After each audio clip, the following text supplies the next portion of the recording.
Colonel Ralph Bussard, an officer of the Swiss military, a man with extensive experience in artillery and armor, and perhaps most importantly, in 2014, he was a senior member of the OSCE's Ukraine monitoring mission, so he has experience on the ground in both Ukraine and in the Donbass. The ongoing effort on the part of the West to provide heavy weaponry to Ukraine. From your perspective, is what impact is this going to have on the ongoing conflict? Is this weaponry a game changer? Is it being provided in sufficient quantity and in a sufficient timeline to have a meaningful impact on the battlefield, or is this purely feel-good politics by the nations involved that'll have little or no impact on the battlefield? I think we have to be aware of the fact that there's a lot of attrition going on in eastern Ukraine since summer, basically. And the deliveries of weapons to Ukraine have to be seen in this context. The Ukrainian army has lost weapons on a scale that we in the West can hardly imagine. The Ukrainian army has now been rebuilt for the third time, and it was already larger than the country's economy could actually afford at the end of last year. At some point, Europe will have to ask itself whether sanctions against Russia, the war in Ukraine, policy of open arms towards Ukrainian refugees, and its own can be financed at the same time.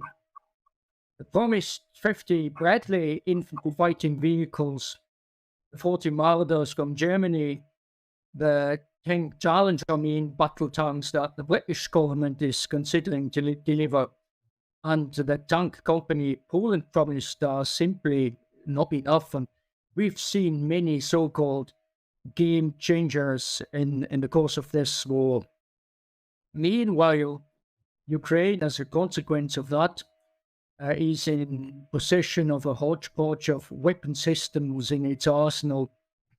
And this is, of course, a nightmare for the maintenance of the systems from the point of logistics in general and from the point of view of training as well.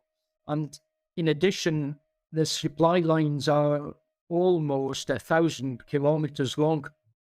Large-scale repair work is hardly possible in Ukraine because hardly any employee of the European arms industry will be prepared to go to a war zone. On the other hand, the distance between the front and the Russian industry is short. And in this war of attrition, the geographical advantages are on Russia's side, as long as Russia's forces do not advance too far west. I think the Russians should retain their ability to interdict with aircraft and with artillery up to the Dnieper River, but much more, I think, is not required. And the same applies to artillery ammunition, which was fired in enormous quantities in the last few months. The Ukrainian artillery is said to have fired 20,000 shells a day last summer, and the Russians as many as 60,000 a day. These are figures that should rather be measured in terms of railway trains than in terms of individual wagons, and not even to talk about lorries. And now NATO and the Ukrainians want to switch to a uniform 155mm caliber, which is not in stock in the Ukraine and is not being produced there. So every day an ammunition train will have to travel over 1,000 kilometers through an area which Russian military reconnaissance can obtain intelligence from, and in which Russian cruise missiles can hit whatever they want. And these aspects, of course, that the press in the West is not talking about. And even the supplies of air defense systems is not enough in the huge country that Ukraine is. There will always be gaps, of course. The attacks on Ukraine's infrastructure are not only aimed at interdicting arms deliveries, rather, the country is to be devastated to such an extent that it cannot be used as a NATO deployment base against Russia for years. I think that's the plan. War of attrition must be seen in the context of the economic war that is underway. An economically weakened Europe will have difficulty in rebuilding Ukraine, and with the loss of land, of economic and human resources, etc., Ukraine will remain weak at the long term and will be in a disadvantage in a current war against Russia and as well in the future one. The complaints about the lack of ammunition we have heard from the front in recent weeks may also have been politically motivated.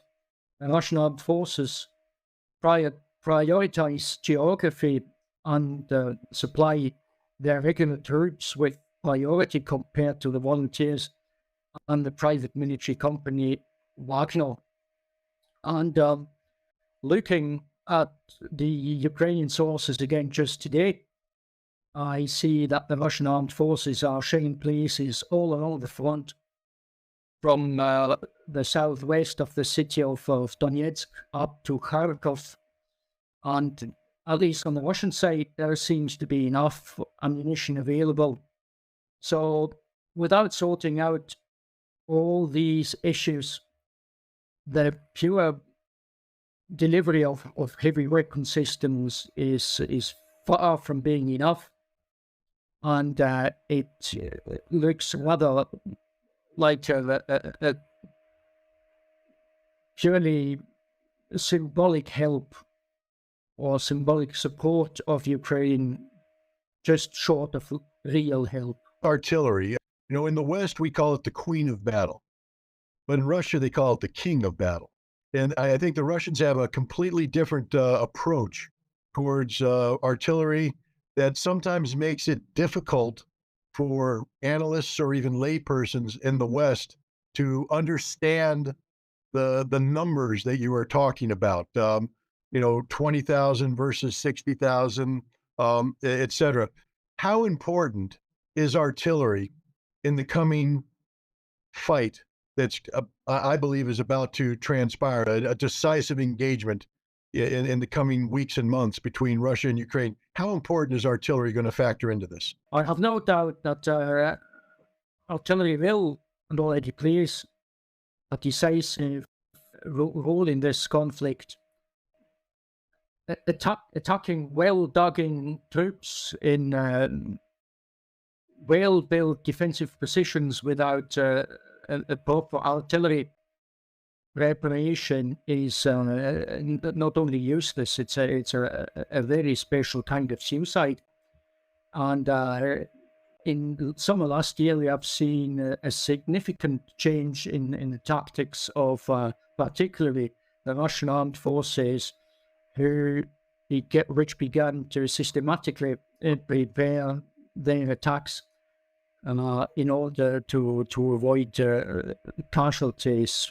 And of course, this makes advance and progress a bit slow, but there's no way of avoiding it.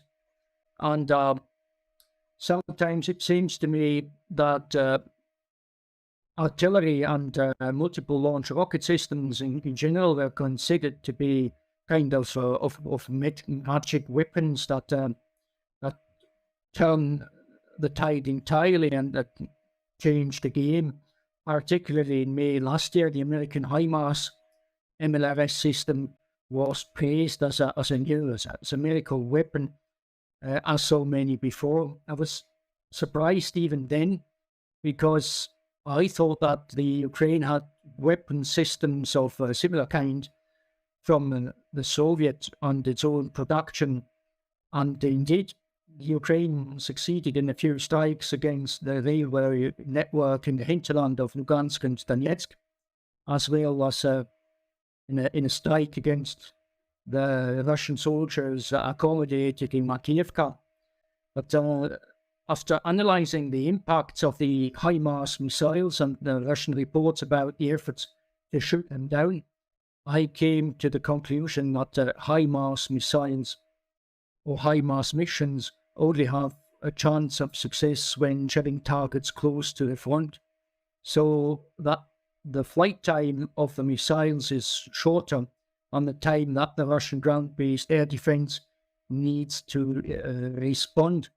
This means that the HIMARS has lost its function as a weapon for destroying the air force as well as command and control targets in the enemy area to a certain extent, and lost its reputation of a magic weapon. My guess is that the Russian troops, as a consequence of that, will have to push their Ukrainian opponents back to a line running roughly from Donetsk to Kurakhove, northwest of Donetsk, so that their air defense systems can protect the cities of Donetsk and Gorlovka, or Orlivka, if you will, effectively. But in doing so, of course, the Russians have to be careful not to run into a meat grinder. According to American reports, the United States have only delivered HIMARS launchers to Ukraine, which are technically incapable of launching the ATAK-MS missiles. That gave so many reasons for discussions in the last few weeks. And I think that the Arbat in Moscow, the seat of the Russian General Staff officers, could ask the question how far an ATAK missile will fly if it carries a nuclear warhead of 100 kilograms instead of a 210 kilogram conventional one. And this as well fits a wee bit into a picture of other arms deliveries that we've just been discussing. The West is ready to provide Ukraine with what it needs to defend itself, but even the United States do not want to be drawn into a war against Russia. This is particularly to be seen when you look a bit closer at artillery and MNRS systems, but I think we'll come to similar conclusions if we talk about tanks and mechanized infantry.